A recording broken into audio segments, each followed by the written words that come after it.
What's the sense in sharing this one and only life? Ending up just another lost and lonely wife. You count up the years and they will be filled with tears. Waouh! Oh là là! Là, il y a du level. Hein. On s'arrête jamais. Quelle sportive! Je suis venue du Limousin en courant. Même pas essoufflé. Pas essoufflée, patiente, rien du tout. J'espère que vous allez bien. On est très heureux de vous accueillir en direct sur France 2 dans Bel et Bien Ensemble. Et tous les jours, je suis accompagnée de Sarah Cadour et d'Arnaud Lequet. Je vois vraiment pas pourquoi aujourd'hui c'est très différent. Le public est à son topaz. Je regarde, il y a des têtes que je connais. Il y en a qui viennent quand même quasiment tous les jours. Et ça me fait très, très plaisir. Ça y est, j'ai besoin d'être rassurée.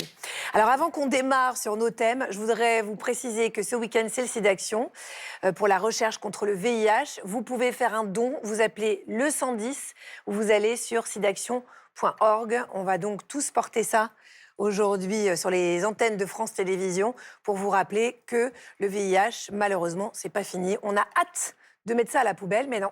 Pour le moment, on le ressort encore tous les ans.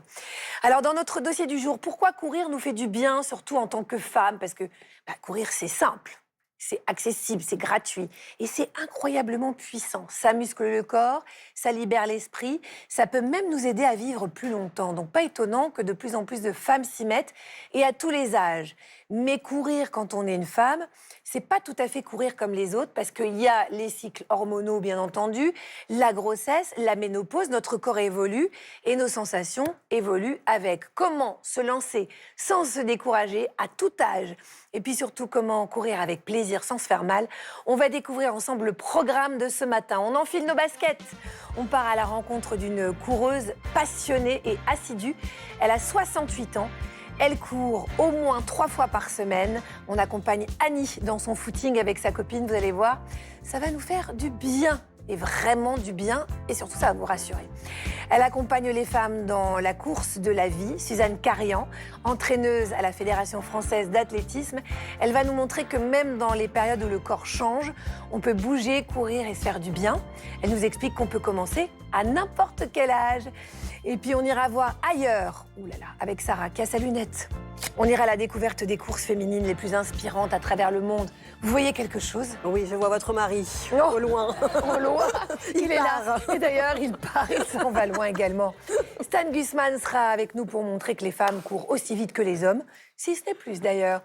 Et pour tout comprendre des bienfaits de la course au féminin, on accueille tout de suite notre médecin urgentiste préféré, Abigail Déby.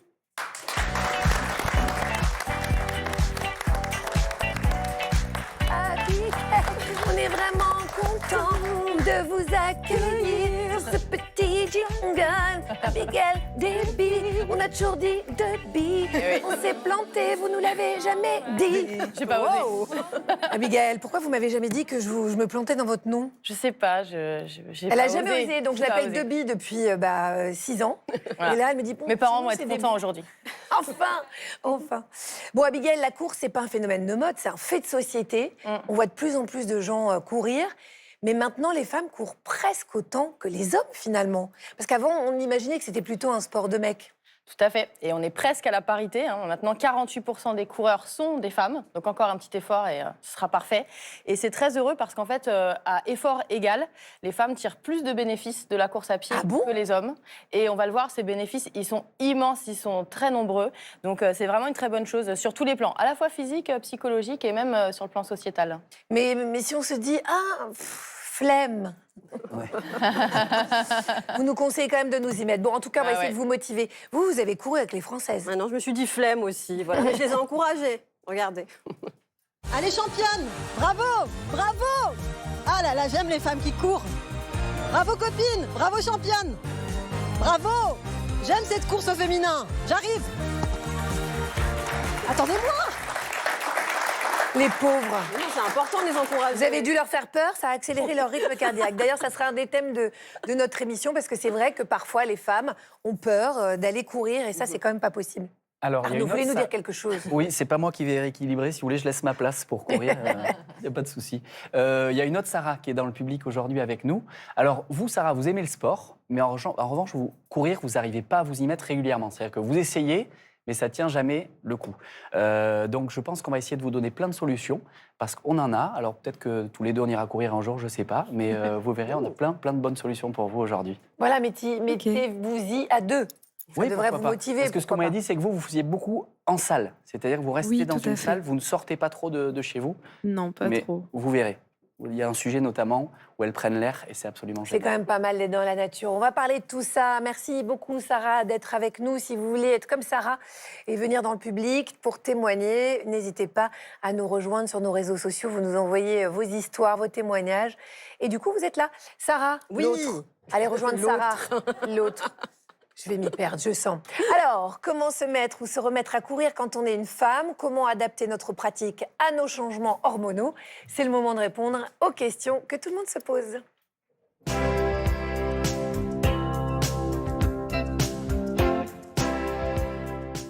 Vous avez un peu tâté le terrain J'ai tâté aujourd'hui. le terrain. Ils sont tout feu, tout flamme. Voilà, ils ont envie de se mettre à la course, comme les Français que j'ai rencontrés. Ah, c'est Vous ça. allez voir. Selon vous, est-ce que les femmes, elles courent plus aujourd'hui qu'avant? Je pense qu'on voit de plus en plus de femmes courir. Mais c'est vrai que c'est un sport hyper facile à faire, de bonnes baskets, on est dehors, c'est sympa. Je pense que oui, c'est assez historique. On a plus de liberté qu'avant. Qui court le mieux, techniquement, les hommes ou les femmes? Moi, je suis pas du tout misogyne, mais on a toujours dit qu'en sport, les hommes, ils ont plus de capacité. Je vais dire dans la technique, pour avoir regardé les JO 2024, les femmes. C'est quoi les bienfaits de la course? C'est bon pour le cœur, circulation sanguine et se maintenir en forme. On se sent plus apaisé, plus tranquille. On a l'impression d'avoir déchargé un peu pas mal de choses. On a un bon cardio, on est moins essoufflé. On a aussi ce sentiment de on a réalisé quelque chose après. C'est bien aussi pour le bien-être mental. C'est quoi votre meilleure motivation pour aller courir, vous? C'est ne pas grossir. En gros, moi, j'aime trop Lara Croft. Ok. Donc, c'est pour ressembler à Lara Croft. Est-ce que vous avez déjà couru en talons? Oui, Ouais, à quelle occasion? je courais après le bus, j'ai été en retard. Mais j'allais à un événement, donc il fallait vraiment que je cours et il n'y avait pas le choix. On va faire une petite course en talons. 3, 2, 1, go!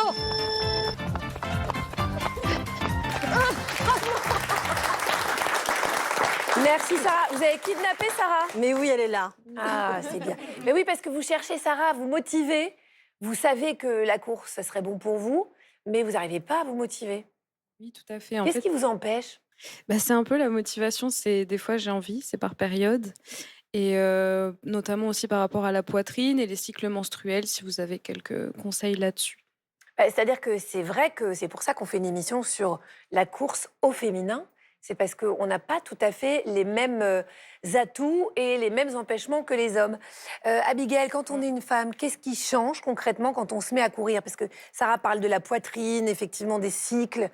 Ça peut être des empêchements. Alors, il y a des bénéfices énormes pour les femmes. On sait que quand on court de façon intelligente et régulière, ça veut dire en respectant la progressivité et en n'en faisant pas trop tout de suite, et qu'on fait ça sur le long terme, la première chose, c'est qu'on va réduire son risque cardiovasculaire de 30%. Et ça, c'est bien parce que les femmes, en fait, on le sait assez peu finalement, quand elles atteignent la ménopause, leur risque cardiovasculaire devient équivalent à celui des hommes. Ça va réduire la mortalité globale de 30% et réduire le risque de survenue des cancers de 30%. Donc c'est déjà énorme. Et sur le plan hormonal, puisqu'aujourd'hui c'est de ça dont on va parler, on sait qu'effectivement la vie des femmes, elle est rythmée par les hormones, les cycles menstruels, puis plus tard d'éventuelles grossesses, ensuite la périménopause qui peut durer jusqu'à 10 ans avant la ménopause et la ménopause. Alors on ne peut pas dire que la pratique de la course à pied agit directement, ce serait un petit peu trop simpliste, sur la sécrétion d'hormones sexuelles, œstrogènes, progestérone, etc. Mais ça va créer un climat hormonal qui est favorable. Donc ça va jouer sur la régulation, ça va diminuer par exemple les douleurs du cycle menstruel, parce que quand on court de façon régulière, nos seuils de douleur deviennent différents, on est plus résistant à la douleur. Ça peut apaiser aussi d'autres symptômes, ceux de la périménopause, différentes douleurs, et puis des symptômes à la fois physiques et psychiques. Et donc ça va participer à un équilibre global hormonal, physique et mental. Et au-delà du physique, est-ce que ça joue aussi sur notre santé et notre équilibre mental? Ah oui, mais ça c'est énorme. Et bon là je parle en connaissance de cause, c'est pour ça que je suis assez habitée par ce sujet. Mais je dirais que c'est ça en fait qui a provoqué aussi cet engouement pour la course à pied, c'est les effets sur le psychisme. En fait ce qu'il faut savoir c'est que quand on se met à courir, notre corps va envoyer plein de signaux à notre cerveau via les muscles, via le relargage de certaines substances, les lactates, le dioxyde de carbone, bref, il y a plein de signaux qui vont arriver au cerveau. Et le cerveau va interpréter ça et va en réaction provoquer toute une cascade de réactions biochimiques qui vont nous mettre dans un état de bien-être et d'euphorie. Et c'est ce bien-être qu'on va chercher. Alors, de façon immédiate, ou presque, parce qu'il faut courir quand même un petit moment, ce qu'on va chercher à atteindre, c'est ce qu'on appelle le runner's high, c'est-à-dire une libération d'endorphines, notamment d'endocannabinoïdes, qui sont des substances euphorisantes. On a du cannabis en nous? Ah non, c'est plutôt qui vont permettre de calmer les douleurs et de provoquer un shoot massif de bonheur. Donc c'est ça qui rend vraiment un petit peu accro à la course à pied. Alors c'est assez variable, il y a des gens qui disent que c'est à partir de 30 minutes, à partir d'1 heure. En fait, on voit que c'est variable selon les individus, en fonction de comment ils se sont entraînés et puis de spécificités individuelles. Et vraiment, une fois qu'on a goûté à cette sensation, c'est très difficile de s'en passer. C'est pour ça que ça vaut la peine quand même de se motiver au départ. Et puis après, on sait que la pratique de la course à pied régulière va moduler la sécrétion de neurotransmetteurs du bien-être, la sérotonine, la dopamine. Ce qui veut dire meilleure humeur, moins d'anxiété, moins de dépression, meilleur sommeil et donc forcément meilleure santé. Et encore plus, on sait que ça va aussi moduler la production du facteur de croissance du cerveau qui s'appelle le BDNF et donc meilleure clarté mentale, meilleure faculté cognitive, meilleure mémoire. Et enfin, dernière chose, pour achever de vous convaincre sur ces bienfaits, on a fait des IRM à des personnes qui couraient versus des non-coureurs. Et on sait en fait que ceux qui courent vont inhiber un petit peu leur amygdale, qui est le détecteur de menaces, qui nous rend très réactifs au stress et qui peut nous angoisser, nous faire avoir des réactions un petit peu parfois irrationnelles. Et par contre, ça va stimuler ce qu'on appelle le cortex préfrontal, qui nous permet d'être plus rationnel, plus en charge des décisions et donc meilleure concentration, moins d'impulsivité. Et donc tout ça, c'est vraiment massif comme effet. À vous écouter, on se dit, bon, voilà, c'est la clé pour se sentir bien, on va courir. Il y a quand même des risques spécifiques pour les femmes par rapport aux hommes ou pas à courir? Oui, alors ce qu'il faut moduler, c'est pas vraiment des risques, c'est des petites précautions qui ne sont pas du tout des contre-indications et qui doivent juste nous rester en tête. Ce qu'il faut savoir, c'est qu'il va y avoir une frontière entre ne rien faire du tout, on sait que c'est plutôt délétère, faire intelligemment, régulièrement, avec de la progressivité, etc. Et ensuite se surentraîner, où là, les bénéfices vont se transformer en problèmes. Donc, il y a quelques choses à retenir. La première, c'est que les femmes, elles ont des ligaments plus souples. Et donc, elles peuvent se blesser parfois plus facilement, notamment au niveau des genoux, des chevilles, des entorses, etc. La deuxième, c'est que quand on la pratique de façon intelligente, la course à pied a plutôt un effet positif sur la croissance osseuse. Donc ça va permettre de lutter contre l'ostéoporose. Mais pareil, si on bascule dans le surentraînement, on peut se faire des fractures, déjà juste si on bute contre un trottoir, mais aussi de façon spontanée, ce qu'on appelle les fractures de fatigue qui peuvent arriver en cas de surentraînement. La troisième, c'est qu'on parlait des hormones tout à l'heure. Il faut pareil, rester dans la mesure et plutôt privilégier la régularité que l'intensité, etc. Parce que ça peut être perçu à terme comme un signal de stress pour notre corps et nous faire sécréter notamment une hormone qu'on appelle le cortisol. Et là, le cortisol, s'il est produit en excès et qu'on est dans un état de stress, alors on va perturber les cycles menstruels, on va perturber la sécrétion d'autres hormones, on va plus stocker davantage les graisses et tous les bénéfices seront un petit peu perdus. Et enfin, il y a des effets possibles sur le périnée, mais ça c'est pareil, c'est en parler ça de toute façon, Abigail. Oh là là là là, n'allez pas plus vite que la musique, mon Dieu. Je vais vite, je cours. Et après, ce qui est sûr, c'est que vous parliez de la poitrine tout à l'heure. Bon, il y a des femmes comme moi en autoroute A4 qui n'ont pas vraiment ce problème-là, mais il faut aussi avoir le bon équipement en fonction de son tour de poitrine, etc. On en reparlera avec nos invités. Merci Abigail pour cet éclairage. Vous restez avec nous évidemment. On continue, Sarah, à vous donner plein de solutions et de leviers de motivation. Arnaud, on va maintenant voir comment la course peut devenir un vrai moment de plaisir. On continue à vous motiver, Sarah. Un rendez-vous même avec soi-même qu'on a envie de retrouver encore et encore. Il y a certains qui parlent même d'une forme d'addiction. Pour le coup, c'est une bonne addiction. Vous allez voir, ça fait du bien.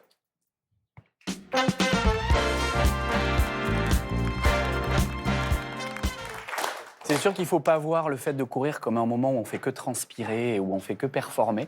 Vous l'avez dit, c'est un espace de liberté, c'est une petite bulle qu'on s'offre à soi-même. Et surtout, par moment, c'est un joli moment d'amitié.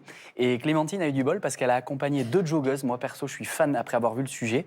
Elles s'étaient nickel, toutes les deux, à se balader là au milieu. Et en fait, vous allez voir qu'en les voyant, vous allez juste avoir envie d'acheter des baskets et de courir avec elles. Clémentine a enfilé ses baskets, mis sa casquette, direction la promenade des Anglais à Nice pour courir aux côtés d'Annie, 68 ans, et de son amie Cathy, 72 ans. Et vous allez voir, pour elle, la course est devenue bien plus qu'un sport, c'est un vrai moment de liberté. Dans l'eau de Nice, on voit passer les avions qui s'en vont. Un vrai délice. Annie Ah, Clémentine, alors, tu es là, c'est notre soleil? Je profite du soleil niçois. Et oui, c'est bien. Tu vas courir avec nous, non? Ouais, alors un petit peu parce que tu sais, moi je suis pas une grande sportive. Hein. Allez, une petite foulée, on y va. 2, 3.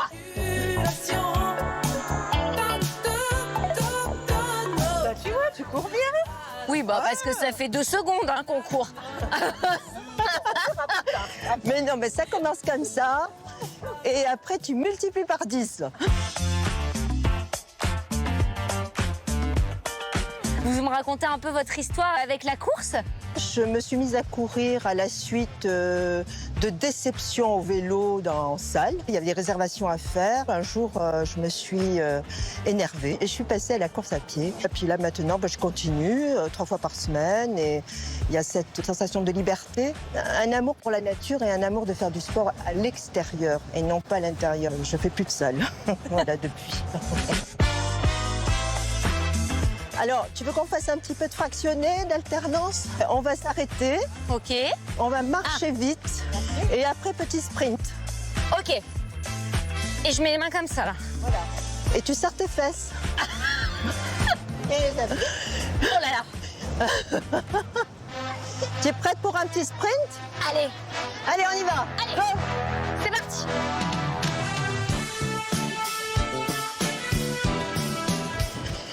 C'est bon? Ouais. Ouais. Je l'ai. Et on arrête.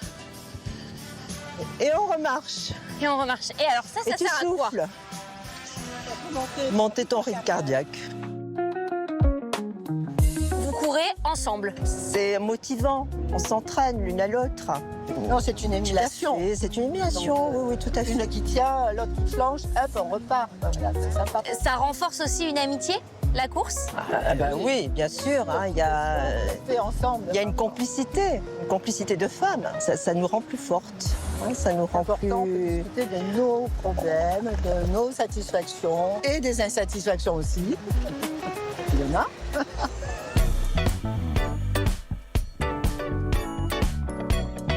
Et vous pensez que vous inspirez des personnes justement en courant sur la promenade des Anglais par exemple? Je pense, oui. Je pense qu'en tous les cas, je le souhaite. Surtout chez les femmes. Ça renforce et puis je pense qu'à nos âges, effectivement, par rapport à la santé, par rapport à beaucoup de choses, c'est un plus de bien-être. Tu es dans l'activité, tu es dans l'action, on va dire. Bon, tu vois, tu es arrivé à bien courir. Bon, Ouais, ça va. C'est bien, parce que le but, c'est pas de courir pendant 1 heure. Le but, c'est de progresser. Petit à petit, tu vas avoir plaisir à courir. Tu pourras pas t'arrêter. Tu continueras. C'est vrai. Et après une petite course, Annie et Cathy préconisent évidemment une bonne séance d'étirement pour éviter les courbatures et les blessures. Et puis la salutation au soleil. Ah, et à la Méditerranée. Et à la Méditerranée, ce bleu azur. Ah. Et cette liberté. L'avantage, c'est que quand tu as fini de courir, tu es bien. Pourquoi? Parce que tu as lâché prise complètement. Après, tu peux partir au travail, tu es tranquille, tu es bien. Tu peux réceptionner toutes les mauvaises nouvelles.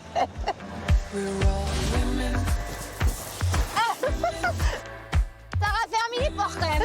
Ah, on est bien, non? Est-ce Non, que mais- j'avais menti quand j'ai dit on a envie d'aller courir avec elle Mais je sais pas, alors je vais vous dire, je sais pas vous qui nous regardez, mais moi, ça m'a fait un bien ces images. Ouais. Ce soleil, ces niçoises qui sont des soleils en elles-mêmes, et puis je veux leur vie. Ouais, elles sont géniales. Voilà, cette vie. maintenant. Et ce qui est top, c'est vraiment, ça c'est sûr, il ne faut pas rechercher la performance. C'est moi qui vous dis ça, pourtant vous savez que je suis un homme de défis sportifs. Mais il faut vraiment courir. Ne riez pas s'il vous plaît, Abigail. Faut, voilà, y voir, j'ai adoré parce que dans le sujet, elles ont parlé de complicité féminine. Et ça crève les yeux. Enfin, tu te dis. Non, mais c'est trop génial. Après, on va boire des petits cafés, on traîne, on culpabilise plus de la journée parce qu'on a fait notre petit sport. Quelle embellie, quelle embellie. Merci beaucoup, Arnaud. Tout de suite, on va accueillir celui que je vois arriver en petite foulée. D'ailleurs, il est soit en pacha, ses volants, soit en petite foulée. C'est Stan Gusman. Dans la vie, faut pas s'en faire. Moi, je ne m'en fais pas. Agathe, excusez ce lieu commun, mais décidément, pas simple d'être une femme. Oui, vous avez dû vous battre pour tous vos droits. Le droit de vote, le droit d'ouvrir un compte en banque, le droit de conduire et même le droit de courir. Oui, avant les années 70, la course ne se conjuguait pas au féminin. Les médecins affirmaient qu'une femme qui courait allait avoir de la moustache, du poil sur le torse, l'utérus qui tombe et donc devenir stérile. On disait aussi qu'elle n'était pas assez endurante et qu'elle risquait l'AVC au bout de 2 km à cause de leur petit cœur trop fragile. On en disait des conneries à l'époque. Hein. C'est fou, hein. C'est fou, hein. La réalité, c'est que le sport a toujours été un lieu de construction de la virilité. Transpirer, c'est un truc de bonhomme. Ouais. Une femme gracieuse n'a pas d'auréole. Sans compter qu'à cette époque, mesdames, vous étiez assignées à ce rôle de femme au foyer. Une femme qui court, elle fait pas la tambouille, pas plus qu'elle torche les gosses. Bref, en ce temps-là, Bobonne, c'est à la maison. Faudrait pas qu'elle passe du bon temps à courir non plus. Heureusement, on a pu compter sur certaines pionnières pour mener la révolution. Oui. Et la première d'entre elles, c'est Catherine Switzer. En 1967, cette passionnée de course à pied décide de concourir au marathon de Boston réservé aux hommes en dissimulant son identité. Non pas par conviction féministe, non, juste pour le plaisir de courir. Ce matin d'avril, en prenant le départ de la course, Catherine est alors loin de se douter qu'elle allait faire vaciller tout un système. Elle nous raconte. So there we were with my boyfriend, Tom Miller. When other runners would come by, they would say, "Oh, it's a girl." And they were so excited. And all of a sudden, the flatbed truck is in front of us, and I heard the photographer saying, "Slow down, slow down, slow down." And they were taking pictures of us. On this truck was the race director's, Jock Semple. He just stopped the bus, jumped off, and ran after me and screamed at me, "Get the hell out of my race." And he had the fiercest face of any guy I'd ever seen and out of control, really. I was terrified. And all of a sudden, my boyfriend, Big Tom, gave Jock the most incredible cross-body block and sent Jock flying. They finally left. And suddenly I realized, if I don't finish this race, then everybody's going to believe women can't do it and that they don't deserve to be here and that they're incapable. I've got to finish this race on my hands and my knees if I have to. On peut l'applaudir, franchement. Ouais. Merci Catherine. Merci Catherine, qui est devenue un symbole. Et en 72, grâce à elle, le marathon s'ouvre enfin aux femmes. Elle y participe, finit 3e. 2 ans plus tard, elle remporte le marathon de New York. Et en 84, sa prière est exaucée. L'épreuve est inscrite au JO de Los Angeles. En fait, Agathe, on n'a pas interdit aux femmes de courir parce qu'elles ne pouvaient pas le faire, mais parce qu'on avait peur qu'elles y arrivent. Et elles y arrivent très bien. Voilà pourquoi, mesdames, aujourd'hui, continuez de courir tant que vous le pouvez. S'il vous plaît, je compte sur vous. À bientôt. Merci Stan. Oh, il est mignon quand même. Vous voyez, je sais pas, tout à coup, il a reconquis mon cœur. Ouais, il est trop mignon. Merci à Stan Gusman. Sarah? Je m'agite parce que Solène a une question pour Abigail. Oui, en fait, moi, j'aimerais bien me mettre à courir régulièrement, mais dès que je cours 5 minutes, j'ai direct un point de côté. Donc, comment on peut expliquer ce phénomène? Ah, je rêve qu'on m'explique pourquoi on a des points de côté. Alors, le point de côté, on pense probablement que c'est lié à une irritation du diaphragme, qui est ce gros muscle respiratoire qui est posé à la base du poumon, et du péritoine, qui est en gros l'enveloppe dans laquelle baignent nos organes dans l'abdomen. Et donc, on pense que ce qui se passe, c'est qu'avec les secousses et les chocs répétés, il y a cette irritation qui arrive. Et en fait, en général, c'est lié à un problème de synchronisation entre la respiration, la posture et le mouvement. Donc ça veut dire, en gros, que soit on respire pas correctement, soit que peut-être qu'on en fait un petit peu trop pour ses capacités. Donc la règle, comme toujours, c'est d'y aller progressivement. On peut alterner marche et course au départ, parce que souvent on se dit si je marche pendant mon footing, c'est que j'ai pas vraiment couru. C'est complètement faux et il y a vraiment des bénéfices à faire ça pour bien progresser. Et ensuite, respirer en se focalisant aussi sur l'expiration, une expiration longue. Et puis si ça fait vraiment mal, on peut appuyer doucement sur le point de côté, puis en général, la contracture finit par passer. Mais d'ailleurs, en règle générale, pour Sarah et pour vous, quand on se dit je vais marcher, on se déculpabilise, on se dit ça sera on a moins l'impression d'avoir une montagne à gravir. Et généralement, on court quand même plus qu'on ne marche. Mais partir avec cette idée-là, c'est déjà super. Et puis, oui, se sentir libre de le faire si on veut.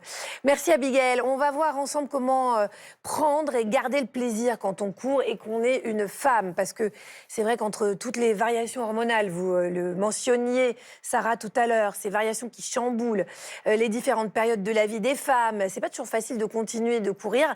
Notre prochaine invitée va nous donner les clés pour faire de la course un moment à soi, un moment de détente, de bien-être. On accueille tout de suite Suzanne Carian.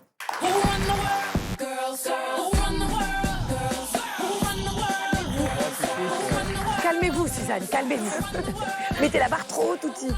Bonjour, Suzanne. Bonjour, Agathe. Merci d'avoir accepté notre invitation. Vous êtes entraîneuse de la Fédération française d'athlétisme et vous accompagnez des coureuses débutantes et confirmées aussi à dépasser leurs limites grâce au running.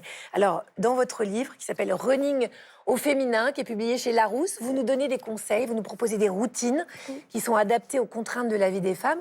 Donc très concrètement, pour quelqu'un qui veut débuter la course comme Sarah, mais qui ne sait pas trop par où commencer, vous montrez qu'il est hyper simple de s'y mettre dès la première semaine d'entraînement, mais avec un planning sur mesure adapté aux débutantes. Exactement, et je rejoins totalement ce qui a été dit par Abigail, c'est-à-dire qu'il est vraiment hyper important de comprendre que parfois l'esprit a très vite envie d'y aller tout de suite, mais le corps, il a besoin de temps pour pouvoir s'y mettre, donc on vient travailler progressivement, et c'est pour ça que l'alternance marche et course est véritablement la clé, d'alterner la marche et la course dans un premier temps pour permettre au corps de se réhabituer à cet effort. Et ben voilà, donc on est tranquille, Sarah, on va faire ça.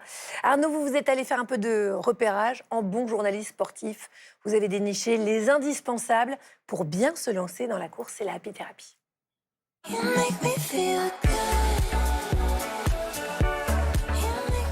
Alors, je suis allé faire un peu de shopping, parce qu'évidemment, quand on veut se mettre à faire de la course, il faut avoir quand même la tenue appropriée, donc je compte sur votre œil expert. C'est quoi les principes de base à avoir pour avoir une bonne tenue? On va s'aider de Marie qui est avec nous, qui est notre joggeuse préférée, qui vient de débuter. Marie, elle a une tenue qu'on va analyser du haut vers le bas. Et Sarah l'a dit tout à l'heure, très important chez les femmes, notamment pour la poitrine, c'est la brassière. Exactement. Effectivement, la brassière, c'est fondamental en course à pied. D'ailleurs, je pense que Marie pourra confirmer qu'il y a un soutien qui est totalement différent de ce que l'on peut utiliser au quotidien. Et donc, c'est très différent d'un soutien-gorge. Hein, Tout à fait. Ah oui, oui, il y a vraiment un soutien qui est beaucoup plus affirmé. Il n'y a pas d'armature. Et au niveau du dos, on va avoir un travail qui va être fait de manière à limiter les douleurs qu'on pourrait ressentir au niveau du dos pour avoir un bon maintien au niveau de sa poitrine. Et cette question-là, elle ne concerne pas uniquement les personnes qui ont une poitrine un peu plus importante, et elle concerne également les personnes qui, comme moi ou comme Agathe, ont d'autres atouts. Wow. Voilà. On a aimé l'image de l'autoroute. Souvent, les joggeurs courent très tôt le matin ou tard le soir. Il y a aussi la veste, le t-shirt. Alors, le coupe-vent, en fait, c'est l'élément central. Généralement, le coupe-vent, c'est ce qui permet aux coureurs de pouvoir partir courir sans avoir froid. Parce qu'on le sait tous, et Marie, je suis sûre que tu vas confirmer, que lorsqu'on part chez soi, on a froid. Mais ça dure très peu de temps. Vraisemblablement, ça va durer 5, 10, 20 minutes en fonction de la météo. Et ça va permettre de protéger le coureur au début, lorsqu'il part courir. Ça protège également en cas de pluie, en cas de vent, d'où le nom, coupe-vent. Et donc, c'est véritablement l'outil à avoir, l'équipement à avoir chez soi. On en a beaucoup parlé aussi dans l'émission, il y a souvent des chaussures à bien choisir selon la semelle. Alors, oui, les chaussures, on ne va pas se cacher, c'est le premier truc qu'il faut acheter. En vrai, pour courir, on a besoin surtout de chaussures. Les chaussures, on pourra vous dire plein de choses. Je pense qu'il est important de choisir une paire de chaussures dans laquelle on se sent bien. Il y a une stabilité très importante pour rejoindre encore une fois ce qui a été dit par Abigail. Au niveau des chevilles, on se sent bien dedans, donc il y a un confort. Et après, il faut tester. Et quand on teste, on voit tout de suite le modèle qui nous convient. Et alors, pour démarrer, éviter de se claquer sur la première foulée, est-ce que vous pouvez nous montrer l'échauffement qui est hyper important? Oui, tout à fait. Alors, il y a l'échauffement, mais avant l'échauffement, je pense qu'on pourrait également évoquer le t-shirt et le short. Ok. Parce que c'est également d'autres éléments importants, parce qu'a priori, je ne pense pas qu'on parte courir sans short ou sans pantalon. Le t-shirt également, on part sur des matières adaptées du type polyester. Pourquoi? Parce que c'est très important d'avoir une matière qui permette de transpirer tranquillement et pas du coton. Sinon, ça colle et on n'est pas bien. Ensuite, le short. Alors, moi, j'ai fait le choix de partir sur un short. Pourquoi? Parce que généralement, et moi la première, j'osais pas me mettre en short. Parce qu'on a peur, on se dit qu'en fait, les gens vont nous regarder, on se sent pas bien. Mais on s'en fiche. Il faut choisir une tenue dans laquelle on se sent bien. Short ou évidemment collant. Mais allez-y, on a rarement froid aux jambes, on a surtout froid haut du corps, d'où le fait d'avoir une double épaisseur. Et après, on en vient à notre échauffement, parce que je sens que Marie, elle a envie de partir courir. Allez, rapidos. Alors, donc on va partir sur un réveil articulaire. Donc là, on vient dessiner des cercles avec sa cheville. On peut partir sur 4 cercles du côté gauche pour faire la même chose du côté droit. L'idée, c'est de venir travailler les articulations avant de partir courir. On enchaîne avec les genoux. On fait la même chose, 4 mouvements au niveau des genoux, 4 mouvements dans un sens. C'est à peu près de moi, là, Arnaud. Sans s'opposer. Et puis, on va se relever. Et on va venir faire la même chose au niveau du bassin. Donc le bassin, même si on a l'impression qu'on part faire un cours de danse, ce n'est pas le cas. Je n'ai pas d'atout dans la danse. On vient dessiner un cercle avec son bassin pour venir travailler le bassin. On fait ça 4 fois dans un sens et 4 fois sans s'opposer. On va essayer de faire un mouvement juste au niveau des appuis, parce que vu que vous allez partir courir, essayez d'avoir des appuis solides, être ancré au sol, venir travailler ses genoux de cette manière-là, et on continue avec le haut du corps, parce qu'on court avec le haut du corps également. Donc là, les bras en direction du ciel, et je viens m'étirer dans un sens pour venir étirer le flanc, et sans s'opposer. Et si on veut, au niveau du haut du corps, on peut venir enrouler ses épaules, de manière à venir réveiller le haut du corps. Suzanne, pendant que vous finissez votre entraînement, je vois que Sarah a une question. Mais ça, c'est pas moi, c'est Marlène qui a une question. Alors, pour Marlène. Oui, bonjour Suzanne. Moi, j'ai une petite question. Je cours depuis très longtemps et j'ai appris récemment que la course à pied pouvait causer des fuites urinaires. Donc, je me demande s'il faut que j'investisse dans des couches ou pas. Oui, pour Abigail. A priori, je ne pense pas. Non, en fait, effectivement, la course à pied, elle n'est pas dangereuse pour le périnée. Elle peut révéler une fragilité, et c'est vrai que l'incontinence urinaire d'effort, ça concerne presque la moitié des femmes qui pratiquent le sport de façon intensive. Mais on sait que si on la pratique régulièrement, avec progressivité, on redit toujours les mêmes choses, mais vraiment en y allant tranquille et en privilégiant vraiment la régularité plutôt que l'intensité, il n'y a pas de raison de causer de dommages majeurs sur le périnée. Donc on risque pas une descente d'organes? La relation entre course à pied et prolapsus, s'il y a un prolapsus préexistant, évidemment, il faut faire attention, mais ce n'est pas la course à pied en elle-même qui va provoquer un prolapsus. Après, dans mes vieilles années, pour avoir parlé beaucoup de périnée dans ma vie, il y a les fameux PCR aussi. J'aime bien le geste que je fais, c'est catastrophique. Quand vous saurez ce qu'est un PCR, vous comprendrez pourquoi ce geste n'est pas possible à la télévision en direct. Mais donc ça permet de bien maintenir, c'est pas mal. Vous pouvez vous renseigner auprès de votre gynécologue, si vous avez une sage-femme dans le coin aussi. On l'a dit, les femmes courent plus qu'avant, mais il y a quand même certains freins qui demeurent, hein, Suzanne. Vous le constatez avec les coureuses que vous suivez, et c'est quoi ces freins d'ailleurs? Alors, principalement, généralement, la femme, elle va se mettre à courir quand elle aura géré tout le reste. La charge mentale associée à la pratique sportive, c'est-à-dire qu'elle partira courir que lorsque les enfants, la maison, le travail, tout ça aura été géré. Donc, c'est hyper important d'avoir un planning dans lequel on se dit, c'est mon moment à moi et je me donne rendez-vous pour pouvoir me reconnecter à mes sensations. Et comme on a vu avec ces sublimes niçoises tout à l'heure dans le reportage d'Arnaud, c'est-à-dire que c'est un moment qu'elles partagent pour elles et pour leurs amis ensemble.